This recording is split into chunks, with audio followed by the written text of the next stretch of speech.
যথাসময়ে গ্রাহকের বীমা দামি পরিশোধ করায় ন্যাশনাল লাইফের প্রতি মানুষের আস্থা বাড়ছে বলে জানিয়েছেন কোম্পানির চেয়ারম্যান তোফাজ্জল হোসেন।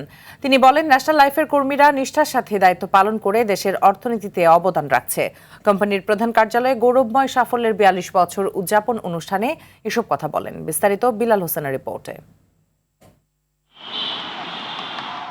ঘরে ঘরে এনএলআই, জনে জনে এনএলআই স্লোগানকে ধারণ করে ৪২ বছরে পদার্পণ করেছে দেশের শীর্ষতম জীবন বীমা প্রতিষ্ঠান ন্যাশনাল লাইফ ইন্স্যুরেন্স পিএলসি। প্রতিষ্ঠার পর থেকে কোম্পানির বর্তমান লাইফ ফান্ড ৭,০১৮ কোটি টাকা, বীমা দাবি পরিশোধ করেছে ১২,২২০ কোটি টাকা।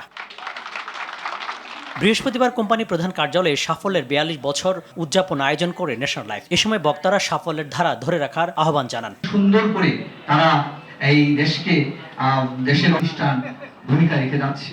ন্যাশনাল লাইফ সম্পর্কে যা বলার আমাদের সিইও এন্ড এমডি সাহেব বলেছেন। ন্যাশনাল লাইফ এখন পর্যন্ত ৭৫ লক্ষ লোককে বীমা দাবির আওতায় এনেছে জানিয়ে কোম্পানির মুখ্য নির্বাহী কর্মকর্তা বলেন, সব প্রতিকূলতার মধ্যেও যথাসময়ে বীমা দাবি পরিশোধ করেছে কোম্পানিটি। ২৪ সালের লাইফ ফান্ডের সাথে নতুন করে ২০২৫ সালে এক বছরেই ১,০২২ কোটি টাকা আমরা নতুন করে লাইফ ফান্ডে যোগ করতে সক্ষম হয়েছি।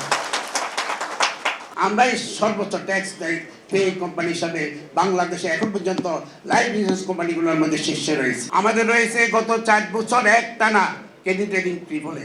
কোম্পানির চেয়ারম্যান তোফাজ্জল হোসেন জানান, কর্মসংস্থান সৃষ্টিসহ দেশের অর্থনীতিতে গুরুত্বপূর্ণ ভূমিকা পালন করছে ন্যাশনাল লাইফ। আপনারা প্রতিনিয়ত দেখতে পাচ্ছেন আজকে আমাদের লাইফ ফান্ডের অবস্থা কি। আজকে আমাদের টোটাল বলি লাইফ ফান্ড কত, গত বছর কত ছিল, আজকে কত ছিল, এটা আপনাদের সাথে ট্রান্সপারেন্ট ক্লিয়ার যে নেক্সট ফিউচার আমরা কোথায় যাচ্ছি। সাফল্যের ধারাবাহিকতায় দেশীয় ও আন্তর্জাতিক পুরস্কার লাভ করেছে আর থেকেই প্রতিষ্ঠানটি। বিল্লাল হোসেন, RTV, ঢাকা।